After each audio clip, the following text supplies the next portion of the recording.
This man spent nearly a year stuck in thick ice on his way to navigate successfully through the Arctic Sea for the first time ever. That was in the late 1870s, and today, more than 140 years later, Russia is expanding its fleet of nuclear-powered icebreakers to finally create an international trade route that leads all the way through the Arctic. And it would be even faster than the Suez Canal. To make it happen, they're launching several billion-dollar projects all across the country. But Russians aren't the only ones interested in gaining control of what might be the international trade route of the future. Hey, I'm your host Regis, and today we look at the massive megaprojects that are being constructed to create the Arctic Silk Road. For most of history, the Arctic has been a remote and inaccessible part of the world. Covering an area 1.5 times the size of the United States, this vast ocean is covered by meters of ice, and traditionally, sea level has been impossible. That hasn't stopped people from trying, though. Explorers have been searching for a path through the Arctic since the 1500s, when the only sea route between Europe and Asia was around the Cape of Good Hope in South Africa. For centuries, countless voyages tried to find a quicker route through the so-called Northeast Passage. Then, finally, in 1878, this Scandinavian ship, led by this man, Adolf Erik Nordenskjöld, made the journey. His was the first ship to circumnavigate Eurasia, which took them almost 2 years since they spent 11 months stuck in the ice, just days away from the Bering Strait and a path out of the Arctic waters. In the 144 years since Nordenskjöld made the journey, a lot has changed. International shipping is now the backbone of the global economy, and the Suez Canal, which opened in 1869, now sees 20,000 ships sail through it every year as they make the journey between Europe and Asia. But with the climate changing and the Arctic warming up to 4 times faster than the rest of the planet, the legendary Northeast Passage is becoming a much more viable route for international trade. Nowadays, the passage is known as the Northern Sea Route, and the ice that Nordenskjöld was stuck in isn't the same as it was back then. Today, the ice sheets are smaller and thinner than ever, and based on the current trajectory, some experts are predicting that the Arctic might even experience its first ice-free summer in the 2040s. For the shipping industry, this is an opportunity. The Northern Sea Route is a much shorter link between Europe and Asia than the Suez Canal. For example, take a boat sailing from China to Western Europe. The Northern Sea Route can save the ship up to 2 weeks of travel time and thousands of miles worth of fuel, compared to the traditional route through the Middle East. Even more when compared to the Cape of Good Hope. Traveling via the Arctic could be faster and cheaper than the alternatives, and with political unrest in the Middle East growing, having another viable route could become a necessity rather than a luxury. Whoever controls this Arctic route could have a huge influence on global affairs in the years to come. But there's a problem. It's in the Arctic. So that's where Russia comes in. With the Northern Sea Route hugging their coastline, they're perfectly placed to develop Arctic shipping. In 2020, the Russian government approved a program worth over $300 billion to build their Arctic infrastructure and industry.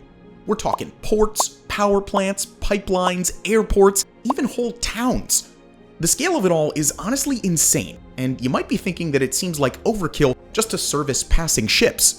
But as the ice shrinks, it's not just opening up the trade route, it's also revealing huge quantities of natural resources buried under the ocean floor. The Arctic is home to an estimated $35 trillion worth of untapped oil and gas. Yeah, trillion with a TR. Enough to secure Russia's position in the international energy markets and give them a serious amount of influence on the world stage. And this combination of resource wealth and access to market could be so influential that the Northern Sea Route is also becoming known by another name, the Arctic Silk Road. And before we dive deep into Russia's insane plan to build an Arctic Silk Road, we quickly want to thank Delete Me for sponsoring this video. This tool is pretty important for all of us, so hear me out for a minute. You probably already know that lots of your personal data is collected online. The bad actors who do this are called data brokers, and they make a living by buying and selling your information. The crazy thing is, literally anyone can buy your personal details. like your name, phone number, address, and pretty much anything else that you've shared online. This probably also explains why you get spam emails or even spam phone calls. In some really bad cases, people even get harassed, stalked, or their online identity stolen for financial scams. But the good thing is that you have the right to stay private and protect your personal data. DeleteMe's team of experts scour the web to find and remove your personal information, keeping it out of the clutches of data brokers and helping to keep you safe. Now, Freddy from our team has personally used DeleteMe for a while already, and here you can see how DeleteMe shows exactly where his data, like his address, phone number, and email, has been found and removed. DeleteMe also continuously monitors various sites, repeating removals as needed to make sure your data doesn't get repopulated. If you want to remove your personal information from hundreds of data brokers, you can now get 20% off DeleteMe consumer plans when you go to joindeleteme.com/megabuilds and use promo code megabuilds at checkout. That's joindeleteme.com/megabuilds. Thank you again to DeleteMe for sponsoring this video, and now back to the Arctic Silk Road. Just like the ancient network of trade routes that linked China with the West for hundreds of years, the Arctic Silk Road has the potential to become a thriving economy and a vital piece of international infrastructure. And no one is as well placed to benefit from it all as Russia. In 2008, former Russian President Dmitry Medvedev actually made the Arctic a national priority. He put it simply, our biggest task now is to turn the Arctic into Russia's resource base for the 21st century. So that's what they're doing. It's a complicated project with a lot of different parts, and now it's time to go through some of the biggest and most impressive megaprojects that are part of the Arctic Silk Road. The main focus of investment is on 3 peninsulas in the northwest of the country: Yamal, Gidan, and Taymyr. Together, these 3 neighboring regions hold the majority of Russia's Arctic natural gas and a large portion of its oil. There are multiple projects on the go simultaneously, all in conjunction with private businesses, and while some of them are state-owned, we won't get into all of that here. The first is the $150 billion Vostok oil project in Taymyr. This is set to be the biggest single project that the global oil industry has ever seen, and will reportedly produce as much oil as the entire North Sea, around 2 million barrels per day, once it's finished in 2030. The firm behind the development, Rosneft, actually claims Vostok will increase Russia's GDP by 2%. To do it, they're drilling thousands of wells across the region and pumping the oil to a brand new loading terminal here in Yenisei Bay. From here, the oil can be shipped out along the new Silk Road to markets in Asia and Europe. Developing all of this under normal circumstances would be a colossal undertaking. But the thing is that northern Russia isn't really what we'd call normal circumstances.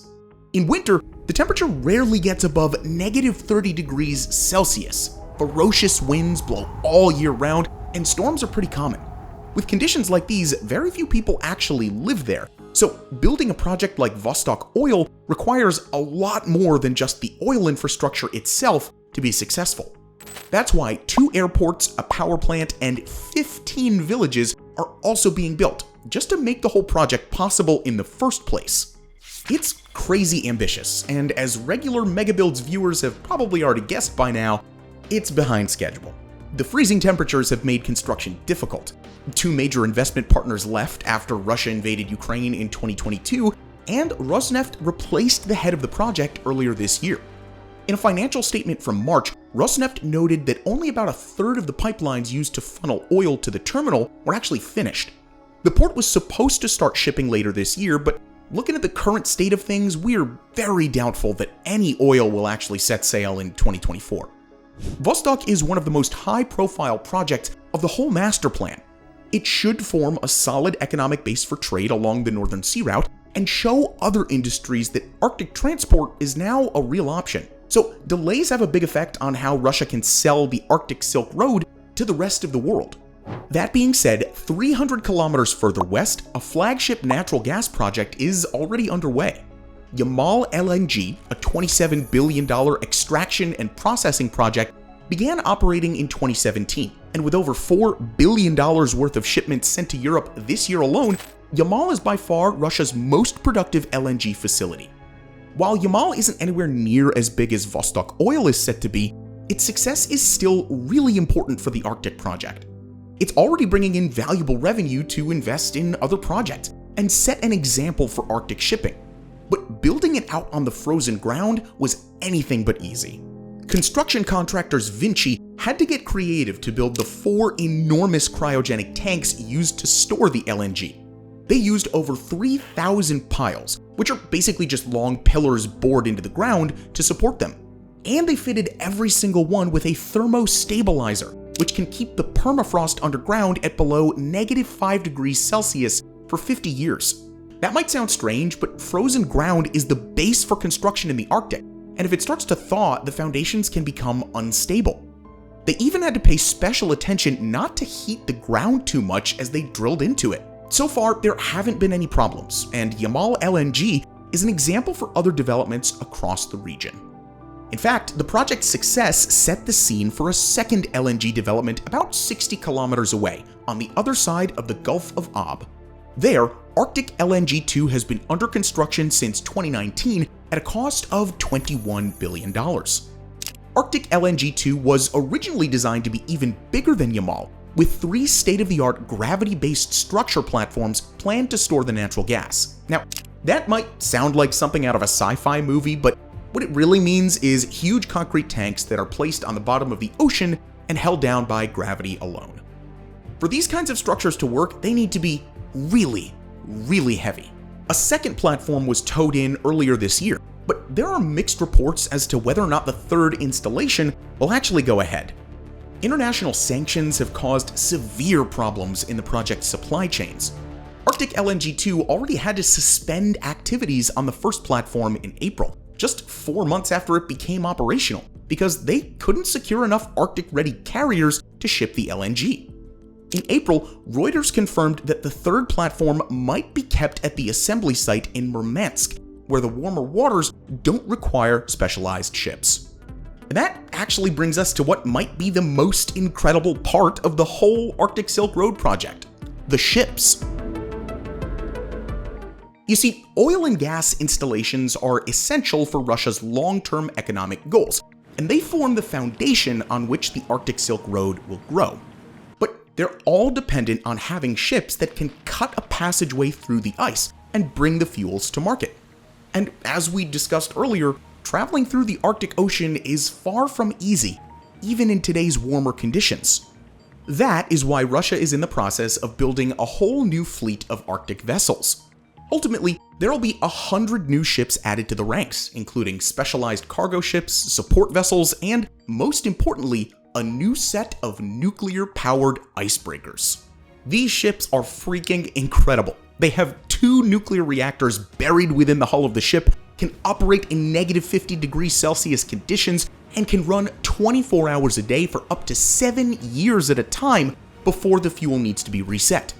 They can break through up to 3 meters of ice, meaning that they can be used all along the Northern Sea Route all year round, cutting paths through the ice and ensuring safe passage for smaller vessels. No other country even has ships like these, and Russia currently has 7 in service and 4 more under construction. Ultimately, these boats are the key to Russia's Arctic Silk Road plans. They'll literally carve out the sea routes for everyone else to follow, and are really what sets Russia apart as the dominant power in Arctic trade.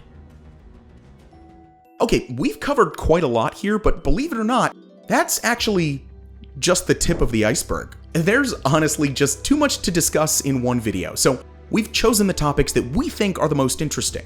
But to give you an idea of what else is underway, let's just run through a few of the other projects. As well as everything we've already discussed, Russia's also upgrading multiple air bases and railway lines across the country. Now, not only are these crucial for the transport of goods and services, but they're also set to play a big role in Arctic tourism. Vladimir Putin himself has reportedly said that developing tourism in the region is one of his most important systemic tasks, and it does play into the bigger idea of building a thriving economy along the Silk Road.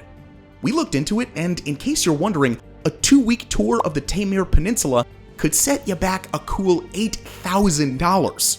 At the end of the Russian Arctic, 2 specialized ports are also being developed.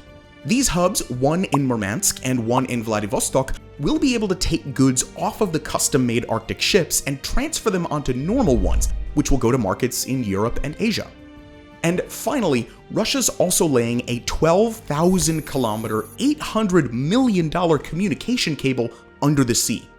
The Arctic has always lagged behind when it comes to communications infrastructure, so the idea here is to install fast internet along Russia's northern coast and provide a reliable alternative to satellite communications. But with all of that in mind, there's one question we still need to answer. You think you can guess what it is? How are they paying for it all? Well, to put it simply, they're not. Russia could not afford all of this on their own. So, as well as the private Russian companies that they've brought on board with generous tax breaks, they've also focused on foreign investment. And it's been pretty successful. Take Yamal LNG, for example. The project is run by a Russian company called Novatech, but they actually only own 50% of it. Well, 50.1% to be exact.